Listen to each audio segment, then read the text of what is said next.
Hey everyone, welcome back to another video. Today we're going to be working on the second part of the FPS controller tutorial. So today we will be doing the shooting and the guns in the game. I'm only going to be putting one gun in the game for now, and then obviously we can expand on it later. For this tutorial, you will need a gun asset. I've gone and got one or made my own. You can find plenty of them on Sketchfab if you do not want to make your own, and I've just got a real basic simple animation, and also just a reload animation that I put together in Blender. It's nothing too... There's even some, you know, clipping there, but it's good enough for this tutorial. Before we start the video, I'd like to thank my patrons Irish Oak 16, Thomas Worrell, Brandon Spinks, Carl Sterner, Jaden Barber, Jared Budd, and David W. Robinson for their support on Patreon. It really helps. If you would like to become a Patreon yourself, links in the description. Becoming a Patreon gives you video shoutouts, access to a role on my Discord server, links also in the description for that, and project downloads and one-on-one help. And also don't forget to subscribe before we start the video. It really helps out. We're going to try to get to 500 before the end of the year. That would be awesome. So I'm just going to go ahead and import the 1911 model into our Unity project. And I'm actually just going to make a new folder called folder, and I'm just going to call it models. Cool. So if we drag the 1911 in, it is huge, right? And also, it's not on our player. Alright, so what we're going to do is under player camera, we're actually going to create a empty, and this is going to be the gun parent. And the reason for this is because this is what we're going to move. When we don't want to move the gun itself, and the reason for this is because the origin points of the guns can be wildly different. So if we have it under the gun parent, we can essentially place the gun exactly where we want to be. Also, if you want to change where the gizmo is, I guess you'd call it, for the transform of the gun to the pivot point, you can actually just set it to pivot here instead of center. It really helps. Cool, so we'll get this into a position that makes sense for us, I think about there, and that means that when we move it, it moves from the handle, which makes it makes sense for a gun. Next, we're just going to scale down our gun a bit, so I'm probably 0.2. I know it's that's quite low, but the gun is very big. That even that's a bit too big. I'm going to put it down to 0.13. Cool, and I'm going to have to reposition.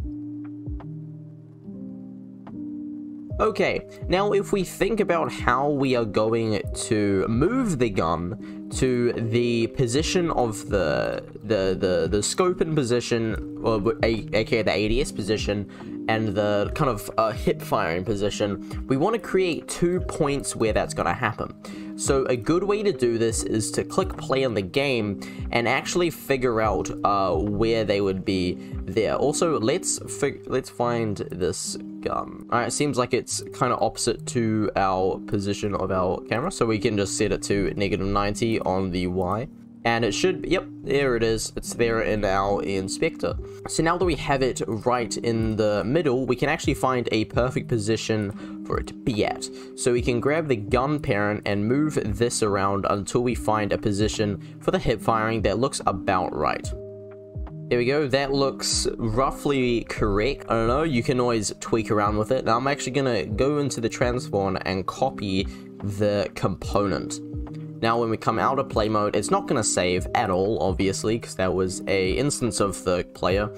And instead, we're going to copy and we're going to paste the component values into the gun parent when we go into our player resources. So now if we go play again, what happened there? We obviously didn't do it correct. I know, always a little bit of tweaking. I've got it, that looks decent. I'm going to copy the component values under gun parent. We're going to paste the component values, and let's just try this one more time. Awesome, looks decent. Okay, so now that is the position for the hip firing. So let's go ahead and under the player camera, let's create empty, and we're going to call this hip fire position. So we're going to copy the component values and then paste them into the hip fire position. And we're also going to create an aim down the sights position. Now, a good way to do this is, again, we're just going to click play, host, and a really easy way to do this is under hipfire position, we call this AD. I should probably do that in, here we go, ADSP, and we're actually going to reset the transform on this, and the only thing we're going to do is, where's the play camera pointing? That way. Okay, we're going to drag the ADSP forwards a bit, so we can set the gun parent to the ADSP and reset the transform.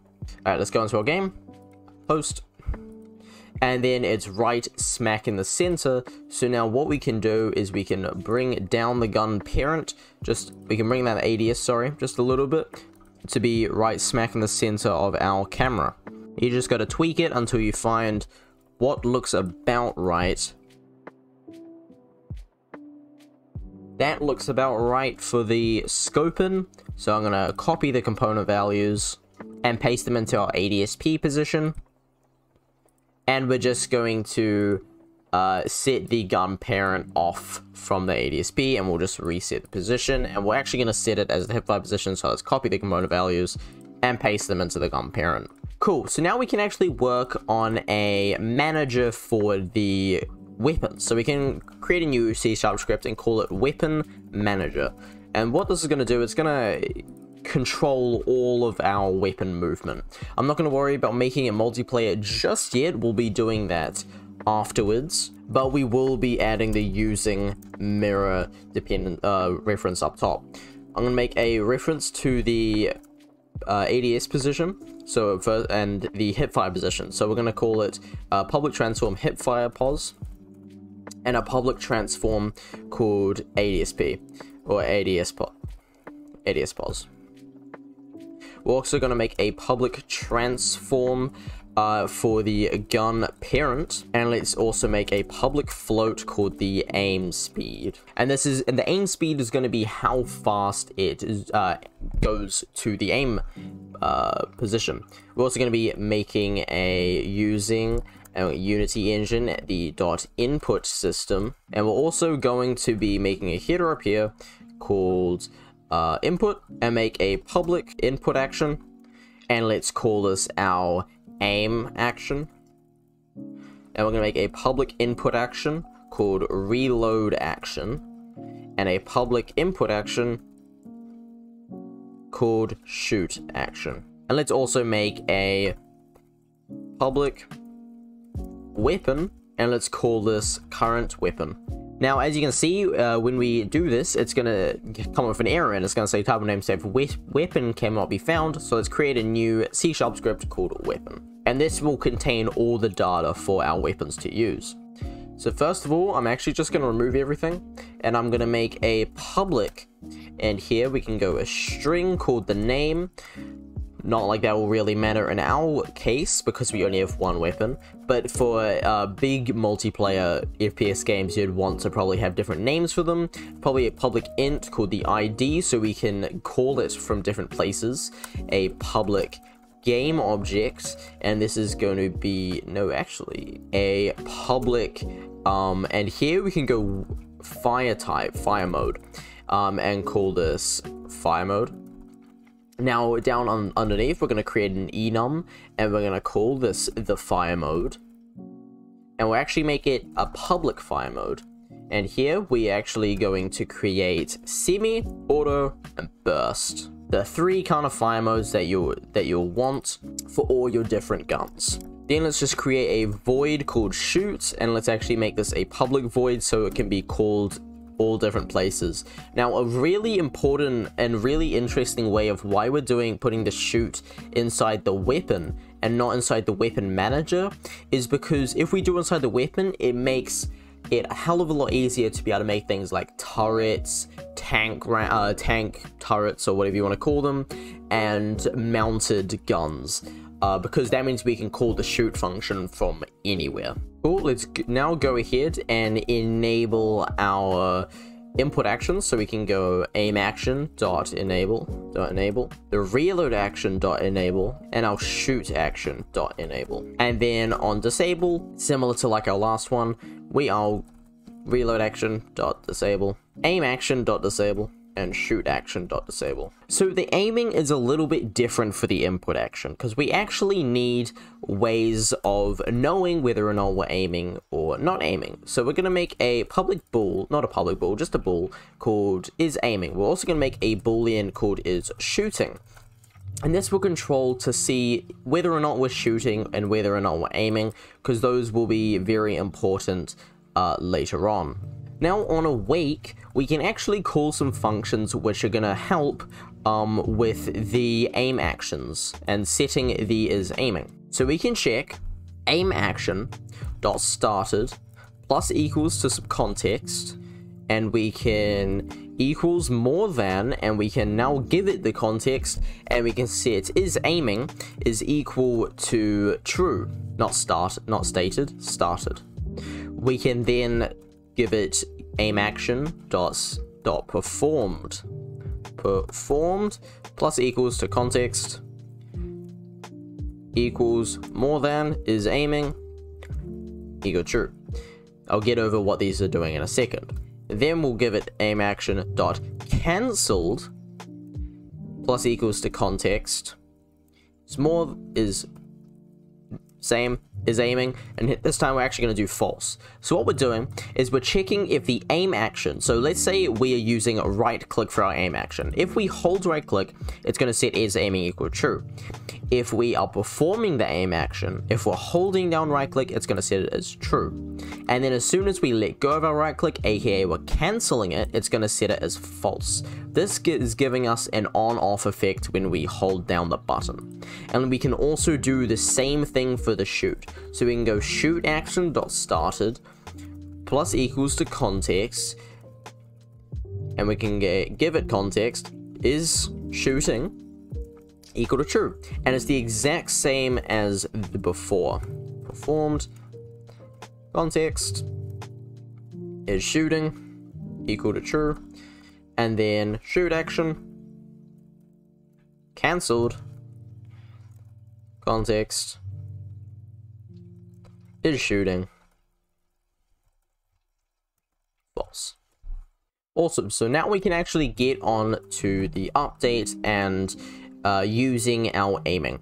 So what we can do is if is aiming is equal to true and an else statement. So what we can do, if is aiming is equal to true, we can set we can move the gun parent's position to the hipfire pos and the ADS pos. And then we can also move it at the speed of aim speed. So let's do that. We can go gun parent dot position is equal to vector3 dot lerp, and here we can lerp between the values of gun parent dot position. So we're moving the gun parent dot position, and we're moving it towards the ADS pos dot position. And here for the time, we're going to put in time dot delta time multiplied by our aim speed, and then we also need to set the rotation because it may be different. So we can go gun parent dot rotation is equal to quaternion dot slurp. So we're going to be using the slurp function for this, and we can go gun parent dot rotation, and we're going to set it to the ADS pos dot rotation time dot delta time multiplied, and here I'm actually going to set it to just 10. We can also just create one here, public float aim rotate speed multiplied by our aim rotate speed instead of 10. And we're doing the exact same in the else statement. However, instead of the ADS pos, we're using the hipfire pos. Awesome. Let's go back to Unity and see if we've done anything wrong. It looks like we're all good. Now if we go onto our player, just don't worry about this, we will get to is shooting in a second. So as you can see, we do not have our weapon manager on our player, so let's go ahead and add that. Awesome. Now we have a bunch of stuff that we can do. We can add in the hipfire position, we can add in the ADS position, we can add in the gun parent, aim speed as, we'll say 3 for now, and 15 or 5 for the rotate speed maybe. Current weapon, we don't really have a weapon yet, and let's set up sim aim actions.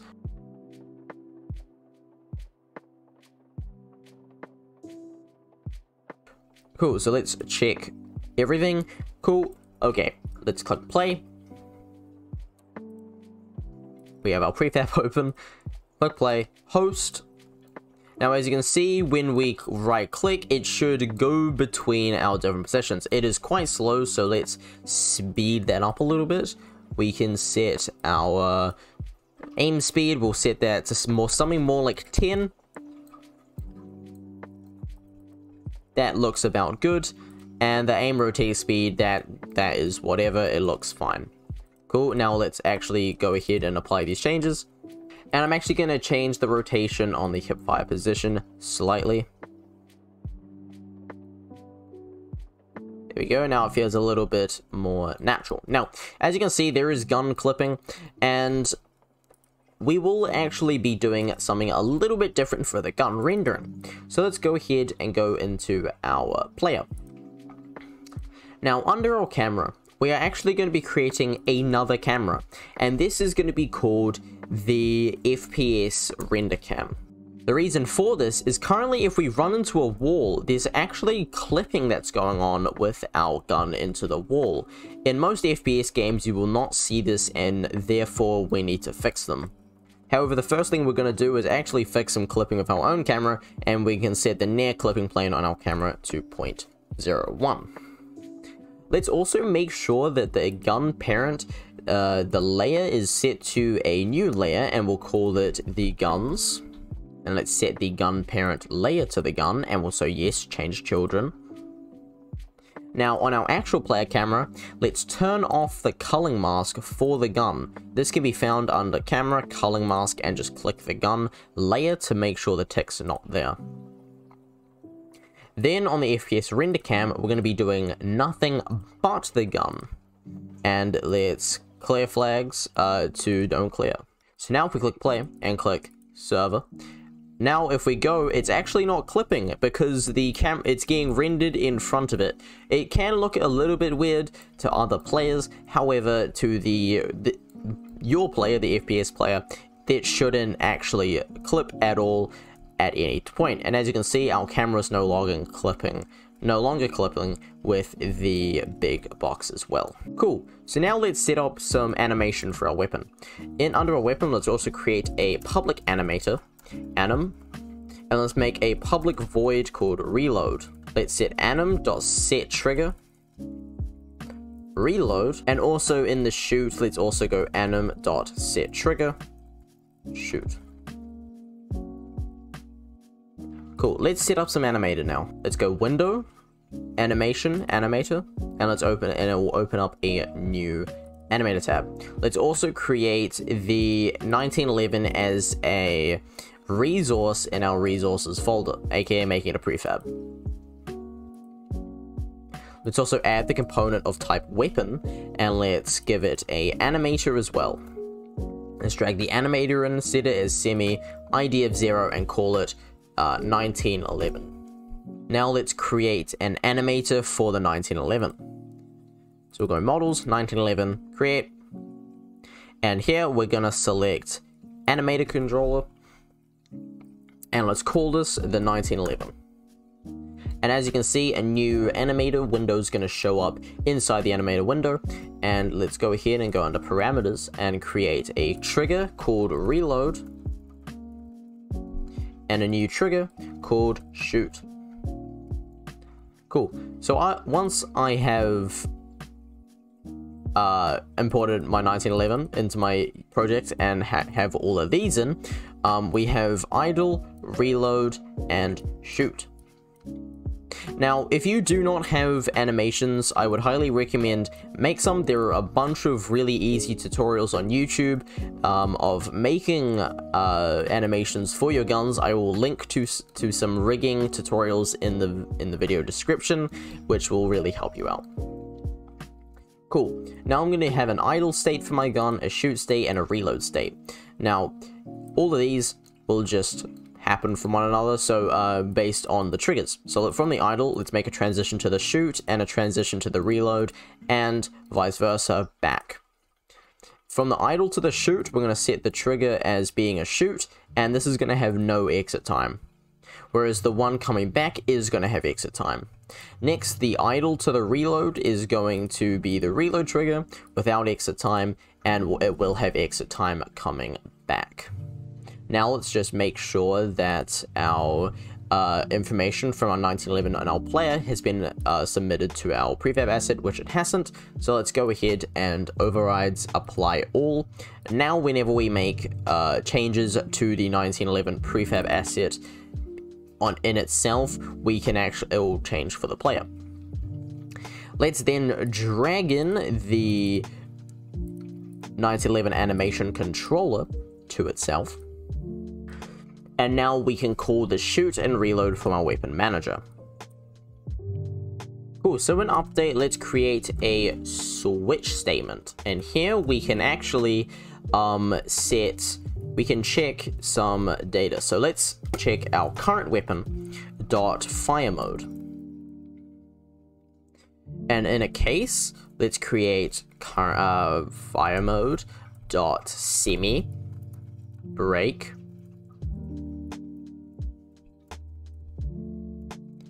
case fire mode dot auto break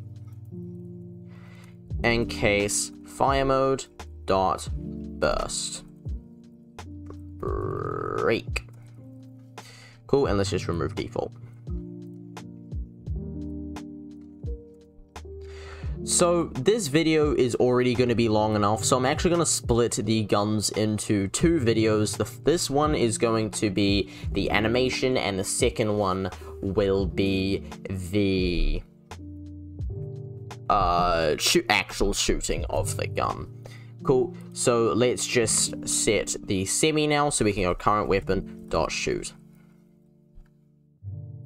And before the switch statement, we're actually just gonna go reload action dot performed plus equals to context equals more than, and here we're gonna call the current weapon dot reload. Now, we will have different ways of it working based on all of these, because, you know, if we are shooting, if our current is shooting, and all that kind of stuff, it's kind of complicated. Anyway, let's get back to Unity. Let's see what we screwed up. Weapon does not contain a fire mode. Did I spell it? I spelled it no capital. Awesome. Go back to our Unity editor, and let's see if our animation works. Current weapon, let's go to our player. Current weapon is equal to weapon, and let's make sure our weapon has applied changes to it. It does. Cool. Let's click play and see what happens. And as you can see, it is looping badly. Okay. Let's change some stuff, and let's see if we can fix this. What we're actually going to do instead is we're going to set if current weapon dot fire mode is equal to fire mode dot auto, and this actually needs to be equal, and that's a lowercase fire mode. Then we can go if is shooting is equal to true. There we can call current weapon dot shoot. Else down here, we can go shoot action dot performed plus equals to context, and we'll give it the context of the current weapon dot shoot. Awesome. And that will make a little bit more sense in the next episode, where we fix all this and make it actually work as intended with actually shooting a projectile. Let's click play and click host server, and it shouldn't be constantly shooting anymore. As you can see, we can shoot and we can reload, and if we can also shoot while it is here. Now I just realized there's some gun clipping, and let's quickly fix that before we end the video. So the way we can fix that, go into our player, and it's just simply our FPS render cam. The near clip plane is way too close. Let's click play and see if this works. It does. And let's quickly turn this into some multiplayer code. So let's just go if is local player. Then we can return out of the loop. Oh, we need to make the class a network behavior. That's why. Go back to Unity, compiling, and it should all work. The same. Yep. We can do everything. Cool. Stay tuned for the next episode where we fix everything. And why is my gun clipping again? Apparently the clipping planes had something to do with the gun clipping into the thing. Let's see if that fixed it. It did. Just turning up the clipping plane slightly to 0.2 seemed to fix it perfectly. Anyway guys, hope you enjoyed this video. In the next episode we will be getting the guns working and shooting properly. If you guys enjoyed the video, please give it a like, please subscribe, and I'll see you guys next time.